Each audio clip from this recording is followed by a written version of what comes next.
Assalamu alaikum and hello everyone. Thank you for taking the time out this evening and joining us this evening. We're here with Sughra Ahmed to discuss religion and politics in Trump's America. So Sughra sent around two pieces for everyone to look at, and one of them was "Science is not a betrayal of faith." And right at the bottom of that, there's a little bio, which I'm just going to read out. So Sughra Ahmed brings together a unique blend of experience in academia, policy, and community activism. She's a Yale Greenberg Award Fellow at Yale University, as well as a research associate at St Edmund's College, University of Cambridge. Ahmed was formerly chair of the Islamic Society of Britain, a national grassroots organisation. She specialises in interfaith relations, is a public speaker, and regularly contributes to media discussions, particularly on BBC Radio 4's Thought for the Day programme. She recommended everyone watch episode 5 of CNN's Believer, where Reza Aslan dives into Santa Muerte, which is Saint Death. And I think that was all around, religious encounters and religious immersions, which is exactly what Sughra has been doing in the Bible Belt in Trump's America. So take it away, Sughra. Okay, so I'm going to, for the next sort of 10, 15 minutes at least, talk a little bit about my journey throughout the US, throughout Bible Belt. And I want to also sort of focus a little bit on the way in which people have responded to some of the sudden changes that have taken place, mainly in the United States, but that have affected the world over. And I say this in light of, having experienced Brexit last summer and knowing that, Austria elected a socialist and France just elected Macron over Le Pen. So, it's a mixed picture. It's a complicated picture. My purpose was really to understand how the people who are making these decisions on the ground, how they decide where their alliances lie, where their allegiances lie, how do they decide on major decisions like electing a president, a prime minister, and so on, and major decisions like leaving or staying within the European Union. And one of the things, I guess, that really drove me to do this is that I saw what happened here in the UK last summer when we voted to leave the European Union. And we basically, a lot of us spent a lot of time looking at each other thinking, well, who voted that way? Because I didn't. And neither did my neighbours, nor did my family. So what on earth is going on when the country is voting and I don't recognise the way it's voting? And then I went to America in last August, and I caught the presidential debate and then obviously the election in November. And then I travelled between the election and the inauguration across the south of the US. I started in Utah and then worked my way down towards into California, Southern California, and then almost state by state worked my way all the way across to the East Coast. Just talking to regular folk, getting to know them, having cups of tea, but not really, more like coffee and iced tea, and lots and lots of different meals in different spaces, including their homes, which they were very, very warm and welcoming about. So it was an incredible experience. It was a real gift, to be fair, for 2 months just to be able to do that and to try and put my finger on the pulse of the US, just in terms of those states and those cities within those states, because the picture is so different from one state to the next, from one part of the country to the other part of the country.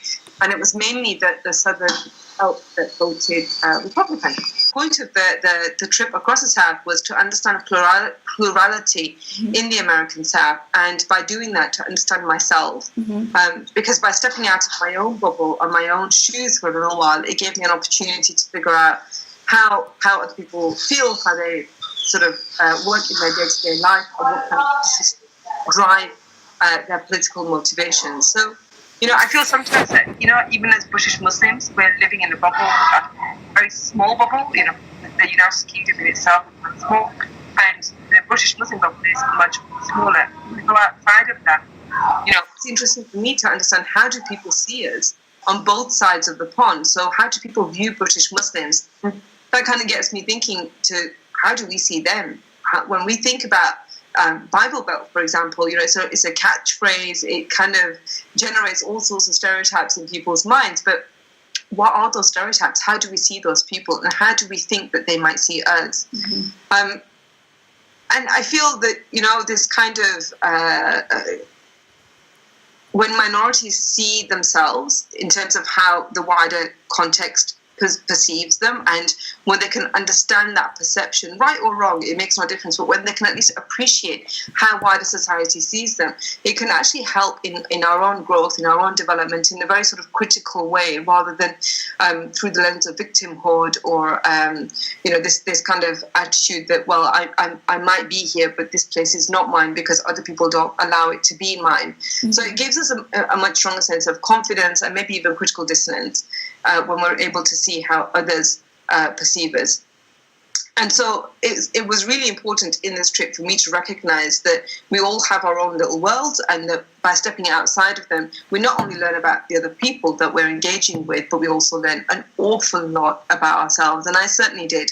There were times where I was in Utah, for example, which is Mormon central, right? So, the vast majority of Utah is Mormon, and they're very practicing Mormons in my experience. The people that I met, so I met like Uber drivers, shuttle bus drivers, people who worked in hotels, people who ran restaurants and cafes, regular professionals who took public transport. We ended up in conversations, and sometimes we got into quite deep and meaningful conversations, and the attitudes that some of those people had towards women, for example, and gender rights, felt very uncomfortable to me, extremely uncomfortable. And my initial reaction, although this was supposed to be a listening exercise, was to actually respond and say, well, you're talking to me as a woman. Surely I get to decide how my own sort of sense of agency feels to me, and how I reflect upon that in terms of through the lens of gender rights. But actually, the religious lens was incredibly important for them, and it is for so many people, including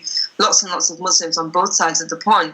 And so the response would be, well, that's all well and good, sweetheart, but I'm not having my taxes pay for the right for a woman to perhaps have an abortion, no matter the circumstances. Not my concern, because my God says that abortion is not allowed, and therefore abortion under any circumstances should not be allowed. And this is exactly one of the pledges that Trump made. And at the time, before the inauguration, but after he was elected, lots and lots of people from this part of the world were super excited, because according to their own narrative and their own reflections, he was going to be doing God's work. And surely there's nothing more important than God's work when you are a person of religion, a person of theology.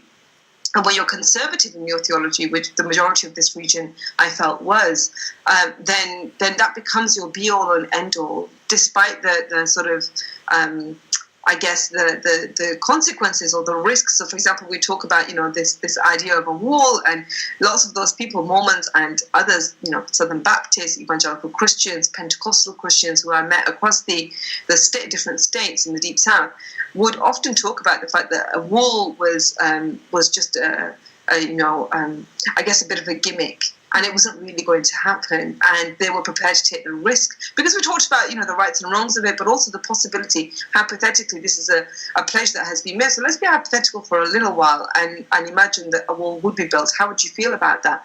And many people talked about how that was a small price to pay for the bigger issues, and that is about religion and religious identification, and understanding that this man represents your sense of religiosity, your sense of who you are as a religious person on earth, and the purpose that you have to fulfill. And so there were some things that were just, I guess, worth the price, and sometimes it was a wall. And when I talked about how one of the pledges was actually putting Muslims on a list, so that the nation would know who was Muslim in the country, a lot of people were, they knew my religious identity, they knew about my faith, we talked about that, but they were quite open in saying that how such a thing was just ludicrous, and surely Germany was an example to us all, the history that Germany has, and therefore America would just not be so naive or so silly. But, I would love to go back and have those conversations with those people now, 100 plus days on, and see how they feel. I made a short trip back to the States recently, and from the little that I gathered from taxi drivers and shopkeepers, and I like to talk to those people an awful lot, because they're the real people for me on the ground.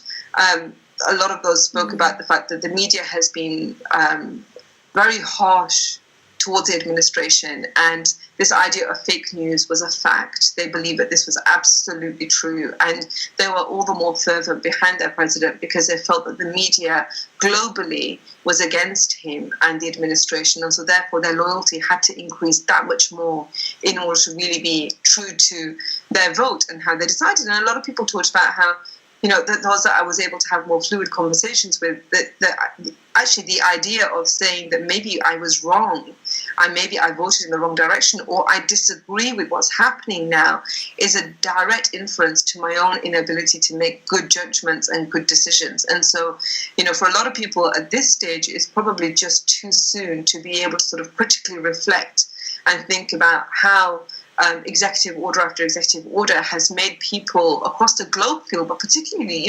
refugees who have gone through clearance for a period of 2 years on mid-air, and they land at places like JFK and other airports around the country, and upon landing realize that border control has just been issued with an executive order to say that actually no more refugees, or no more people allowed from these countries, certainly.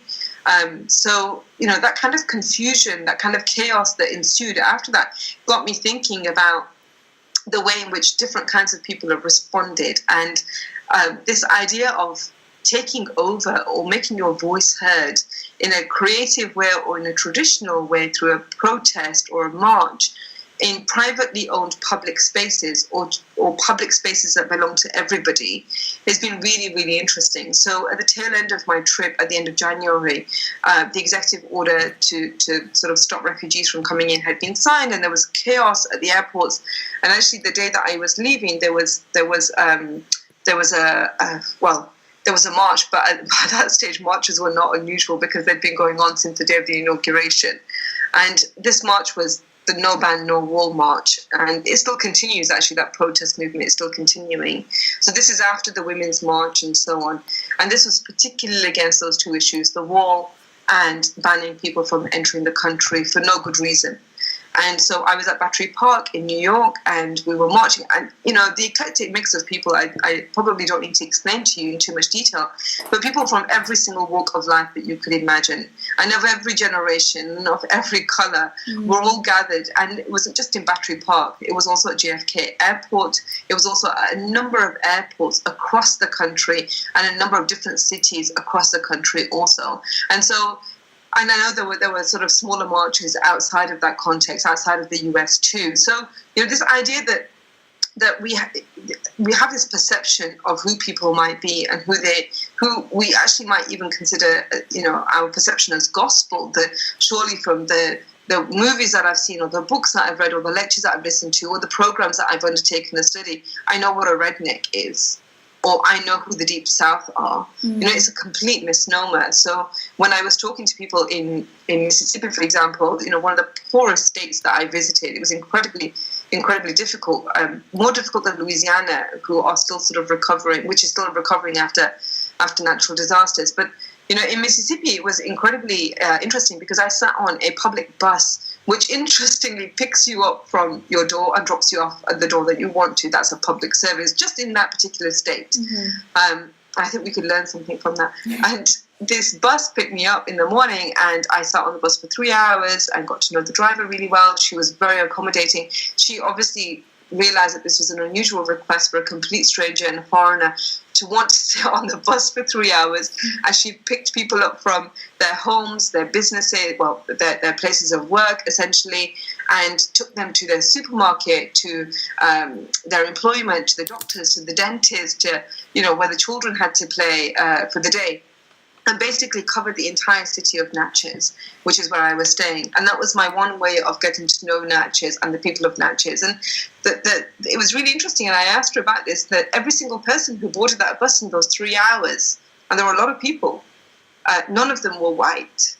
And I felt that was interesting because where I was staying and the places that I'd frequented the day before, there were not many black people. Actually, most people were white. And so she talked at length about the issues around poverty and the devastation that was bringing into the lives of people who were getting onto the bus and clearly showing signs of extremely poor health, to the point where I had to help them get their shopping back on the bus and then drop it into their homes because they were on their own and they couldn't manage the task themselves. So, it was really interesting to talk to those people and find out why they voted Republican.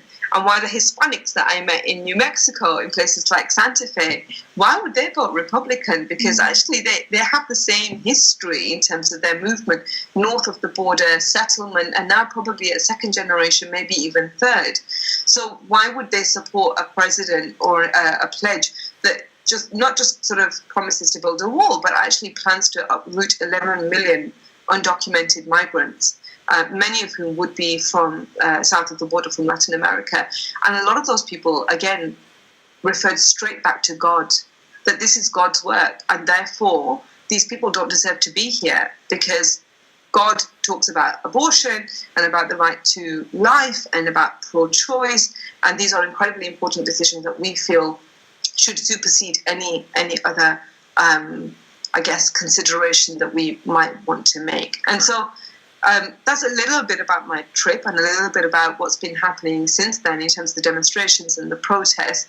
But I found that particularly the use of public spaces really interesting, that we are living in unusual times and we are responding in an unusual way also. And I found that quite empowering and quite powerful. Thanks so much, Sughra, for that. That was so interesting to hear. Does anyone have any questions based off of what Sughra's just said? Because I know I do. Okay, so one thing that really came to mind was that people's main concern was religion, and they thought that what Trump said aligned with their religious views. But I wonder what they thought about Trump's history and how, he hasn't been very consistent. So what he's saying, he might not actually follow through on, like things like abortion and things like that. So did they ever think that Trump hasn't appeared to have cared about religion before? So how can we take his word? And, that's what I've always wondered. Interesting, because you would look at somebody and expect them to embody a certain sense of religiosity, or at least an allegiance to you, or a leaning towards your kind of religiosity, right? Mm-hmm. But he doesn't display that. His rhetoric talks about that at length, and talks about God an awful lot. Did up in the presidential debates, continues to do so, and that's not unusual in America. But it was this. This was the reason number one, as far as I heard across the South, that he will do God's work, and it's about time we had a president that was prepared to do God's work, and so we're going to take a risk. Yelena just asked a question that's unfortunately been cut off, so I'm going to repeat it for the benefit of the recording. So Yelena asked, has there been a generational shift in these areas, and are the young as right-wing or as supportive of Trump as the older generation? That's a very good question, and there was a generational shift, and it was mainly the older generation, and even sort of I guess middle-aged people, as you described them, were very conservative in their religious and political views, and even in their social and cultural values, family values, were considered conservative even by American standards, and their children or their grandchildren, in the main, in terms of the people I met. Mainly in places like New Mexico, Southern California, New Mexico, Texas, and Savannah in a state called Georgia. The younger generation were really struggling with their parents' their views, their rhetoric, and I was in family homes where there would be a conversation, and then somebody would bring up something that was remotely connected with politics, and everybody would go quiet. Mm. And I was in a situation once where I realized in a family home that the father worked in energy, so he worked in coal, and I got really excited because I thought we could talk about renewable energy and what an exciting time it is to think about climate change. Mm. And his son looked at me, and I recognized the look straight away, and afterwards we talked about it, and he said, my family, my parents don't believe in climate change. And as strange as that might sound to him, to them it was almost like it was sacrilege to question using coal energy, because that energy had paid for their home, for the education of their children, for their own lifestyle and the lifestyles of other people that they'd supported over the years. And so it was directly connected to their sense of emotion. It wasn't just an intellectual decision. Mm-hmm. And so they couldn't even talk about it. And even in Southern California, I stayed with a friend of mine's family, and her mum was, again, was of a similar mindset, and we had very uncomfortable conversations about that. So there was definitely a generational shift, and the kids voted Democrat, and the parents and the grandparents voted Republican, and they couldn't talk about it at home at all.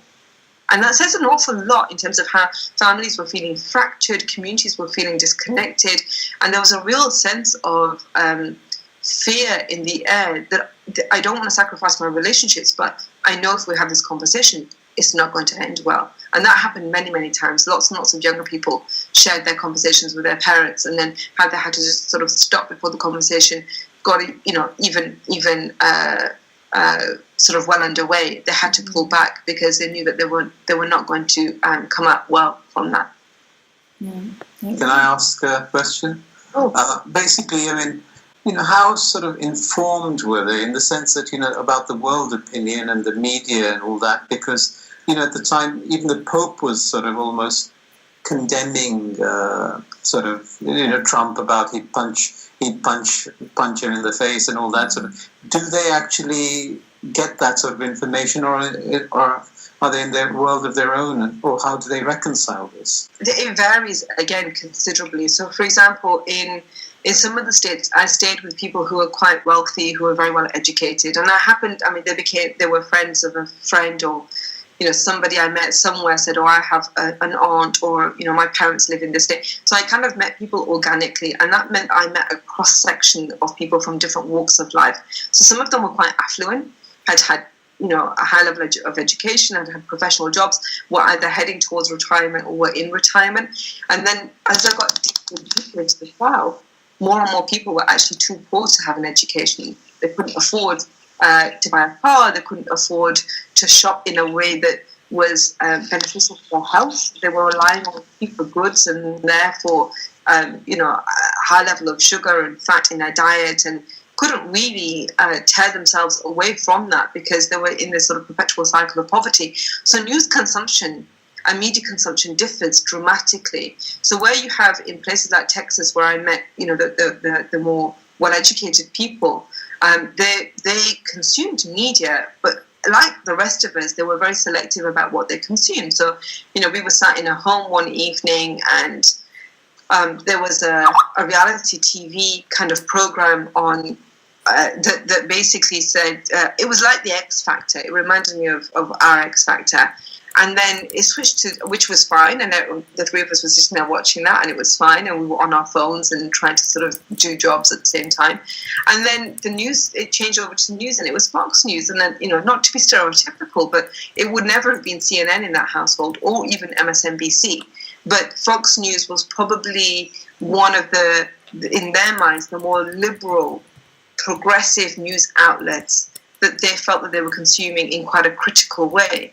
Now, my perception looking onto that was completely, it was fascinating, because this was, there's a whole breadth of media, and Fox News does not sit on the left or even in the centre. I wasn't prepared to have a conversation about it. It was 10 o'clock at night.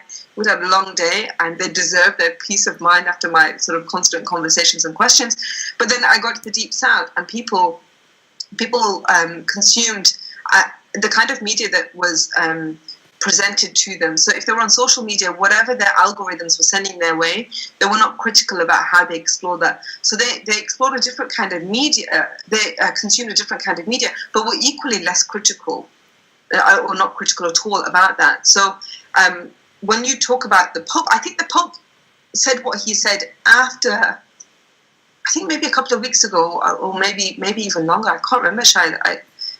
But certainly not immediately after the inauguration, right? So a little while after the inauguration. It's about how he would, if he said something about his mother, I would punch him too. I think it was before. But okay, yeah. And so when I asked people, when we talked about the Bible, when we talked about the Old Testament, I didn't give a very literal sort of reading because I'm not sure that they would also accept that. But we did talk at length about the character of Jesus and the life that he lived, and whether you're a Catholic or an evangelical or a Southern Baptist or a Pentecostal Christian, you can connect with those stories at some level, which was my hope. But actually, I ended up at a Pentecostal Bible reading in Austin, in Texas, one evening, and there were probably about 40 black people in a side room of what looked like a small church. So it wasn't a service, it was midweek, and they were having this Bible reading, and the pastor spent 2 hours talking to them, and it took 2 hours because it was a dialogical kind of setting. So the audience constantly was feeding back and talking about their problems, and a lot of what he preached about was about monogamous relationships and making sure that you have a lawful income, and being good to each other as family members. And I asked him afterwards, how do you choose what you talk about? Is there something going on in those communities that makes you pick these subjects? Are you inspired by some kind of a Christian teaching elsewhere, abroad, or within the United States? And he said, these are the problems that we've had for generations and we will continue to have, and I have to keep talking about them. But interestingly, towards the end of that conversation, I said, look, Pastor, I've listened to you for 2 hours, we've stood here and talked for a while. I just want to ask you a question. In your idea of heaven, if that's what we're all working towards, if that's the name of the game, that's the ultimate goal, no matter your path of how you get there, but that's what we're aiming for. In your idea of heaven, is there room for someone like me? And he knows I'm Muslim, and we've chatted at length about all sorts of different ideas. He can tell that I'm not very sort of traditionalist or conservative with a capital C or anything like that. But he struggled to answer the question. He laughed nervously. And I felt really guilty then because I thought I'm making him feel uncomfortable. But then he sort of, in a roundabout fashion, eventually said, no, there's no room at the end, kind of thing. Yeah. And I said, that's really interesting because, in my idea of heaven, the work that you're doing, just in terms of trying to take people away from a way of life that you feel may not be good for them, so stealing and theft and that sort of thing, and trying to sort of help them rethink, recalibrate how their life could be, and that they have the opportunity to take that moment, in the teaching, to think, well, I'm going to redress the way I make my decisions. If I was at the pearly gates and I was at the front of the queue and I was about to go in and I realized that you were somewhere behind, I'd come and find you. I'd take you by the hand and I'd take you to the front of those pearly gates. And, if heaven is worth its salt, then I'd like to think that there will be room for someone like you. That's my idea of heaven. And he was shocked because he'd never heard anybody speak in a plural fashion before. And he kind of tried to communicate this and then said, look, can we keep in touch? Can I get your email address? Before that, I could tell he was attempting to convert me, and there were all sorts of things going on. Yeah. And I work in, I've been doing interfaith work for a long time, so I actually found it quite intriguing and really good fun. It was probably somebody's third attempt to convert me. The first was a Mormon, and then there was an evangelical Christian, and then there was a Pentecostal Christian. So I found it really good fun. But he, I think, struggled with, or at least it gave him food for thought with the way that I responded to his teachings. Mm-hmm. So there are lots and lots of things going on. I don't think that even, the Pope is influential on me. I find the Pope inspiring, and I think there's a whole host of people out there who may not be Catholic necessarily, but really are inspired by his teachings and the way that, and his philosophy, and particularly his tweets. And so when he says what he says about Trump or to Trump, it just consolidates our love for the Pope and what he represents, basically, in terms of social justice and so on. But I was at a loss to find that connection amongst these people, the older generations. They were very dismissive about that. And I have a feeling that if it was one of the previous popes, I wouldn't have felt that kind of sense of dismissiveness. Mm. The younger generations, however, were very inspired by the Pope's teachings. And they weren't Catholic in many respects, the people that I spoke with. Mm-hmm. Sorry, can I ask? Sure, Shanaz, go. Hi, thank you so much. It's been a really interesting seminar so far. I'm really interested in the role that the church plays in the politics, like the localised church, like as both an educator and how much they would have influence, because I know some of our religious institutions tend to be a bit more neutral, but whether they were neutral or whether they played a big role. Huge role. Huge. So I went to, as part of my experience and to be true to my experience, I took the opportunity to go to not just Bible readings, but I went to a mega church with a family that would normally go to that church anyway. I went to a whole bunch of different churches in small towns, big cities, wherever I felt it was safe enough to go, where I wouldn't necessarily be seen as a threat or as an outsider and therefore not welcome. I did try and sort of go as much as I can. And so I got a reasonable sense of how powerful and influential places of worship really are. And, to be fair, I don't think ours are that neutral. If I can say ours for a moment, I don't think mosques and places of Muslim worship are that neutral. Certainly not within the Deobandi tradition. Not within that kind of Gujarati tradition, where actually people are politically savvy and they do want to have an influence on how people vote. I mean, this general election coming up, it'll be really interesting because I guarantee you, if you go to Jummah at least, maybe even in Ramadan actually, but Jummah when an election is approaching, there will be a guest speaker there talking about a political party or a political idea, especially in some of the bigger cities. So my experience mainly is in Leicester and going to some of the mosques there. But essentially these churches are less subtle. And it's typical American culture, everything is louder and more in your face. And that to me is not a stereotype. That I felt that was true. Without even mentioning the word religion, people would talk about it incessantly. And I felt at times, and this is ironic, right? Because I felt like at times they were forcing it down my throat. And I was like, okay, this just feels so uncomfortable. Why are we still talking about religion? I didn't even ask a question about religion. But it's just such an intrinsic part of who they are that it also plays a role in the messages that you receive from the pulpit. So in a mega church, for example, there was a huge stage, thousands of people in a congregation, and I think they had 5 congregations, one after the other. So you know how you have Jummah, some mosques doing Jummah again and again? You usually have 2, I've rarely heard of 3 congregations. I think this church would have held about 2,500, 3,000 people at least, and they had 5 congregations that I know of, immediately one after the other. And so they're extremely powerful spaces, and it's not unusual for the pastor on the stage to say that, you may have heard of this situation happening, this is our position on it. I on Facebook follow some of these evangelical pastors, and since Trump became president, maybe every 2 or 3 days, these very famous pastors, and they're globally famous within their own communities, and they're very vocal and very passionate and charismatic. They don't hold back, and so every 2 or 3 days, they are sending out messages about pro-Trump and how he needs our love and he needs our prayers and he needs our support. Prayers is a big thing. Activism, not so much. And so if you pray to God, that's enough, because God is all-powerful and he will do whatever. But you don't actually need to do anything. You can carry on making the decisions that you make. You can carry on believing, for example, that there's no such thing as climate change, and that's your right. But God will look after everything, because ultimately that's what it comes down to. And I felt that kind of, inactivism, but also putting the entire pressure on God. And it kept reminding me of Quranic verses, that until you change your own condition, the empowerment lies within you as the people. And tie your camel and all of that jazz, and then also pray and talk to God and ask God for whatever it is that you seek.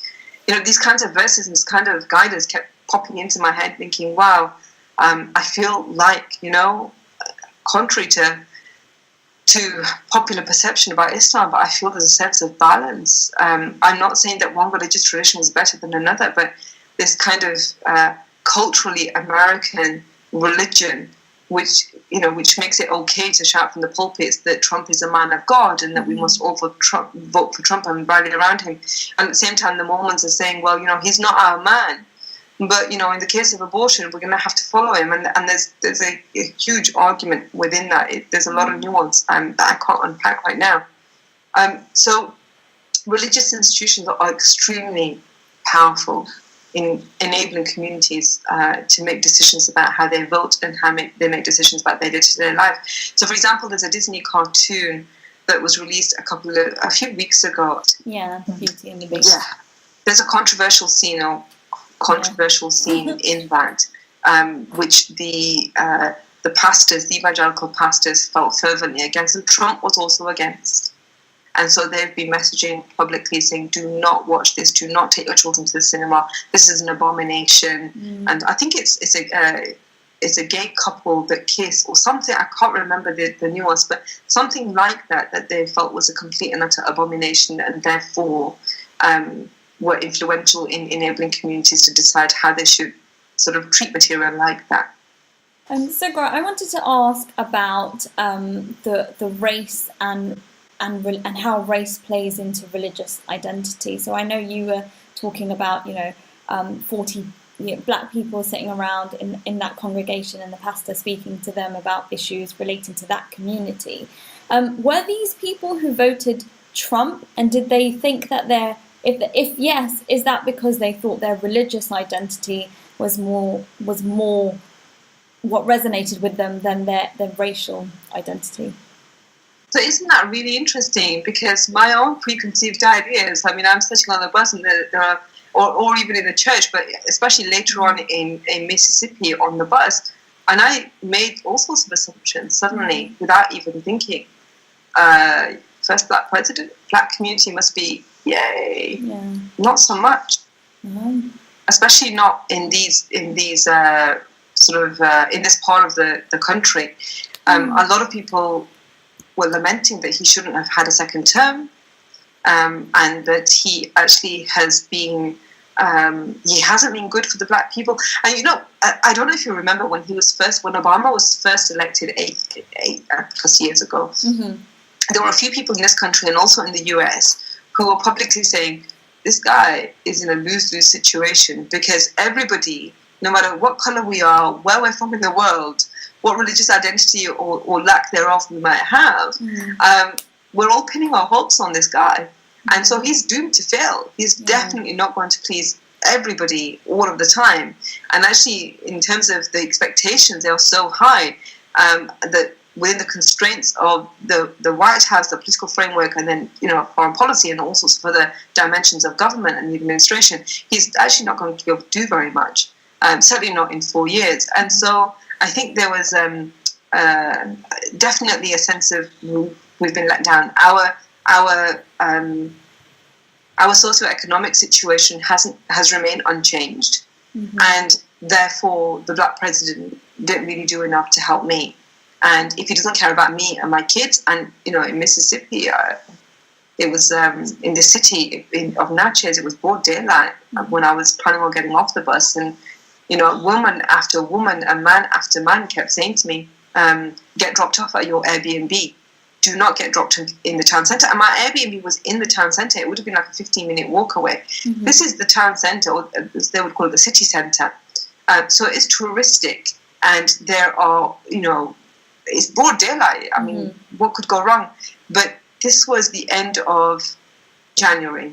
Since the beginning of January, they had 3 fatal shootings in that town. And so everybody was saying to me, you look foreign, just your skin color. And when you open your mouth, if nothing else, that gives you away. That makes you a legitimate target for a thief or somebody who has bad intentions. Now, I knew I was only there for a short time. I didn't want to sort of reduce my time so much so that I just spent it in an Airbnb room. So I just sort of politely said, thank you so much for your advice, and got off wherever I wanted to get off in the end anyway, and walked wherever I wanted to walk. And it was awfully quiet, and it was a little bit eerie, but there were still plenty of foreigners around from other states in the US. But on that bus is where I really got a sense of, this air of despondency, that the race factor didn't work. but the religious factor must work. Because, God is a stronger bind than races. And also, at times for me, there was a contradiction because, the Hispanics were talking about other Hispanics in a way that I felt was really uncomfortable. So Hispanics who were in the US were talking about those who were coming in as illegal immigrants or had aspirations to come in the future as leeches, as people who didn't belong here. And it reminded me of how we were in this country, when we voted to leave the EU, for those who did make the vote to leave, a lot of the minority communities really shocked me with their xenophobia. That the Polish and the Romanians are coming and we must shut the borders and we're full, and all of this sort of jazz about being anti-refugee and anti-anybody else coming in. Yeah. And it kind of reminded me that, it's really interesting how we pull up the drawbridge behind us. Yeah. And we don't think twice about it. And I think some of that was going on. So race, for those people, was not a factor that would override some of their other decisions or ideas or thoughts. Actually, it became all about religion and all about their very fervent brand of religion. It was really interesting because I met different religious communities as I travelled along. And when I talked about the other religious communities to the new ones, they were equally scathing about each other. Yeah. And I thought, well, actually, you're incredibly similar.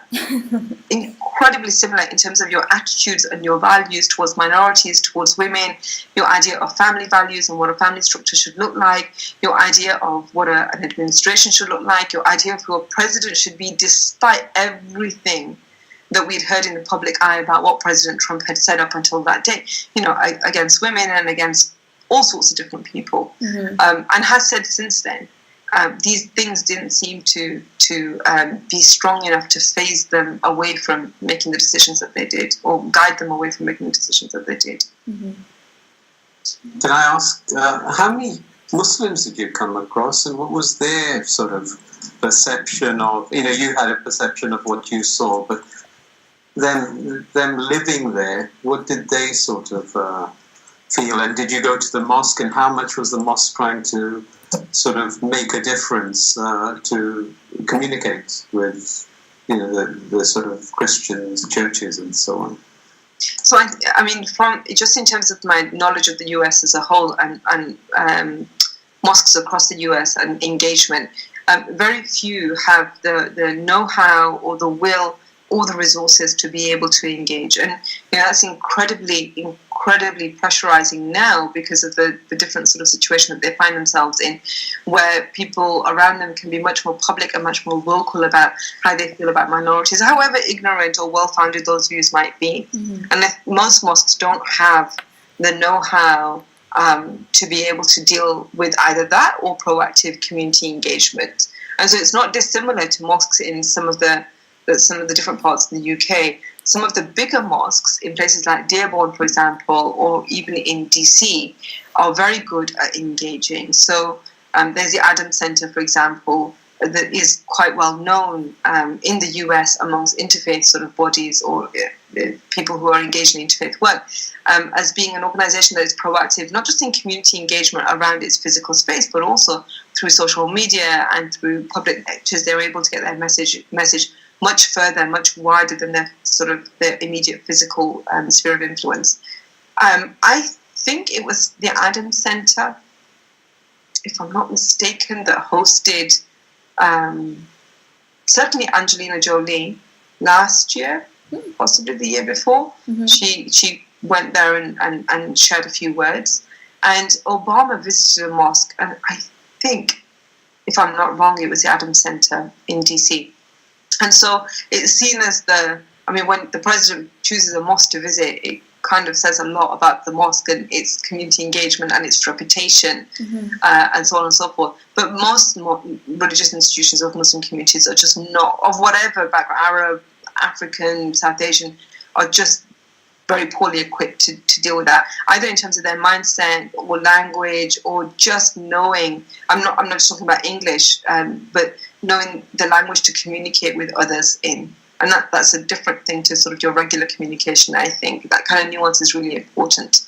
But at the same time, after the inauguration and with the women's marches, a lot of these religious institutions felt that even if they opened up their doors for a cup of whatever. I was going to say a cup of tea, but tea is really not the thing there.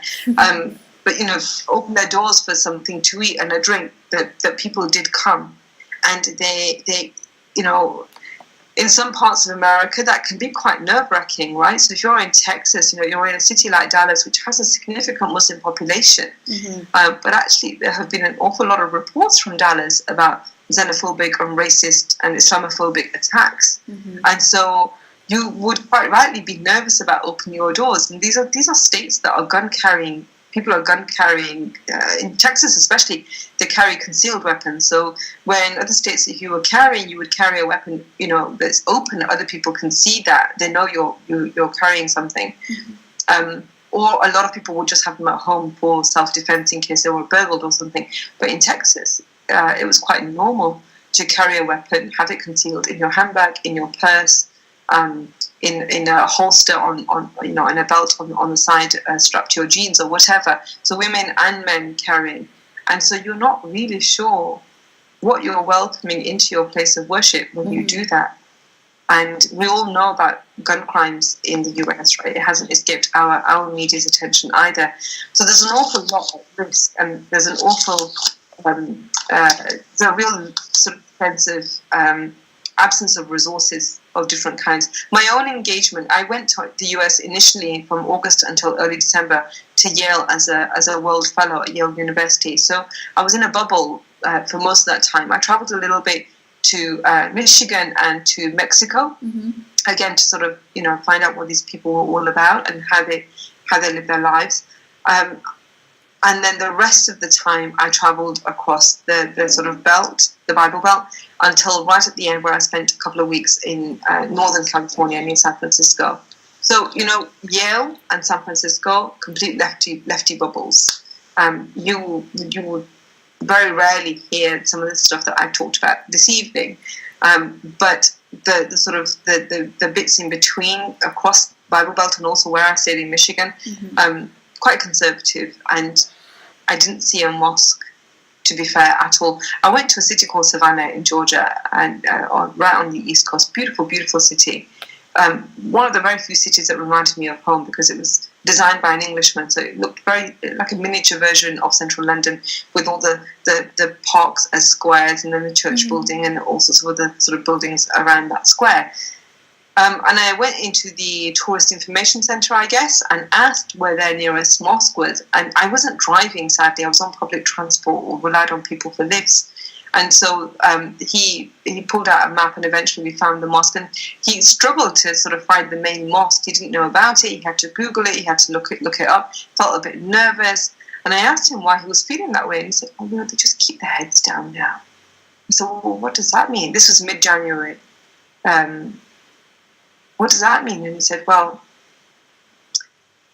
they kind of know that they're not welcome, they're kind of people. I said, right. How do you feel about that? He said, well, the fewer of them we see, the better.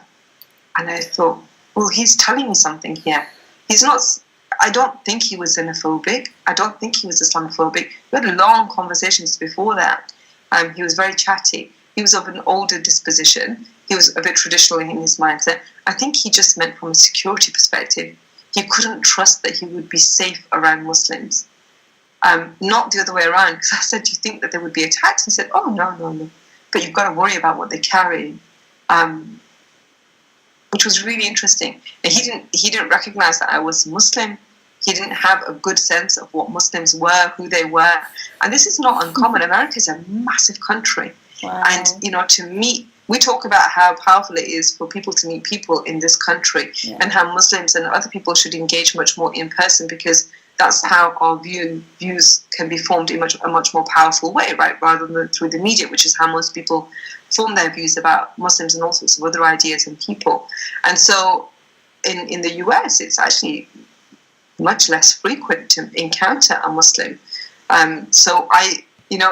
He was very honest and very open, and said, I said, is there a synagogue nearby then? And he said, oh, yes, there's one in the middle of town, which is not unusual. And it's part of the history, right, how the architecture, how these buildings have been formed, who used to live there, who sort of still lives there, and so on. There were churches 10 a penny. And there was one synagogue in that city. and the mosque was outside of the city, almost an hour's drive from the city that I'm staying in. And so there was no way of really getting there in a safe way or in an affordable way. And I didn't end up managing to make it there. But I came back and I asked him about these things that he'd said about Muslims. And he said, I think right now, and I told him, I'm Muslim. And he said, yeah, okay, so for me right now, it's really important that when the country is afraid and we are nervous about all sorts of things, the most sensible thing is for people to just keep their heads down if they're the ones that are being talked about, just for now, and let things calm down. And that was one of the most liberal approaches that I heard as I was traveling. And so I really appreciated what he was saying, and he was very candid. But if I had traveled to Dallas, I didn't visit Dallas. If I had traveled to Dallas, I imagined that my experience of being immersed in that kind of Muslim community would have really helped to my understanding. I had arranged to meet with Muslims in Texas, and for one reason or another, they couldn't make it for sort of personal reasons. We couldn't actually make it, and this happened a number of times. But I did meet a Sufi family in New Mexico. I ended up staying with somebody who does tours of New Mexico. His parents invited me to stay, and he very kindly, it was coming up to New Year, he was on holiday on annual leave from work, and he very kindly took me to the sort of smaller northern towns north of Santa Fe, which are really hard to get to because it's a very desert-like, mountainous kind of region. Mm-hmm. And he Googled me before I got there and realized that I was interested in religion and religious people. And so he arranged with the Sufi family in the hills of Abaku to meet with me. And we went there and we had breakfast together, and they were a musical family, so they were playing Sufi songs and musical instruments. It was quite an experience. And in the middle of these hills and these sort of small mountains was this tiny mosque and a place called Dar es Salaam. And I had my own preconceived ideas about, I've seen many mosques and I'm sure this was not going to be a surprise. And he said, no, I think you might be surprised. And it was a beautiful, beautiful white mosque made for the desert, very low level, sort of rounded shapes, very quiet, tucked away in the middle of nowhere. And it was a beautiful experience to be there. And the Sufi family talked about how groups from Britain, Europe, and other parts of the US would come on retreats. And so this place, Dar es Salaam, is quite well known amongst those circles as a place of retreat. And they talked about how, it reminded me of our character in a sense as Brits, particularly, that when something like this happens and you are in the face of adversity, you stand up, you stand tall, you hold your head up high, and you carry on. Mm-hmm. And that's what they, as a family, who are they held to be the leaders of the Muslim communities in that region. And that's what they did proactively, went out and met people and maintained their relationships and worked really, really hard without really being apologetic, but worked really hard at enabling people to understand that we as human beings, we stand together. Where did they originate from? As in, were they white Americans or had they were they immigrants initially? So the mother of the household was, her background was South Asian, but born and raised in the US. And the father was born and raised in the Netherlands, was Dutch, and came to the US when he was mature. And then they married and they settled there. So all of their children were born and raised in Abaku in New Mexico, and then moved to other states, other places as they grew older. Mm-hmm. And they were talking about how their son and his partner were on were traveling in Brazil at the time, just sort of camping and then hitchhiking and then traveling by public transport. So, clearly a family that were very comfortable and very much at ease with their child experiencing something like that. So it has been an hour. So I think we're going to call time on that one, unless anyone has any final questions or final thoughts. Just to say thank you again. Yeah. That's been really interesting. Before I let you all go off, I do want to say a massive thank you to Sughra. Thank you so much for taking time to regale us with your tales. Thank you for joining. I really appreciate it. 6:30 to 7:30 is a critical hour of an evening, right? Yeah, so it's really nice that people made the time. But also, a huge admiration to New Horizons for actually setting up something like this where people from anywhere in the world can call in and learn about a subject or an experience. It's amazing. Thank you. The very, very last question. Sughra, do you plan to put into a written form your experience or to publish, like a paper on that, or you are in the process of finalizing that research? Because, that is really amazing for me. Super cool of you to say. Thank you so much.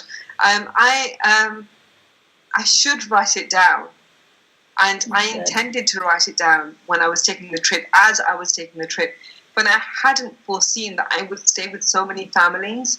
And so when I stayed with them, I felt awfully guilty about wanting to retreat into my own space and write. I felt like I was given a unique opportunity, a gift that I may never get again.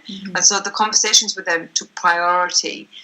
So when I came back, I've written down about a third of the trip with quite some detail, and I think I need to stop procrastinating and carry on with the writing. I just dream of going back and having more conversations, but I actually didn't do this trip for any particular purpose other than for my own learning and to find out more about myself in the process. And so if I was able to publish something, then I think it would be a silver lining, to be honest. Thank you so much for everyone's time. Before I let you go, I have to mention that the next Critical Thinking seminar is going to be on 23rd May at 6:30, and it's going to be with Rabiha Hanan, and we're discussing multiple interpretations on the hijab. I will let everyone go now, and I hope you all have a great evening. Thank you so much for your time, everyone. Thank you so much. Thank you.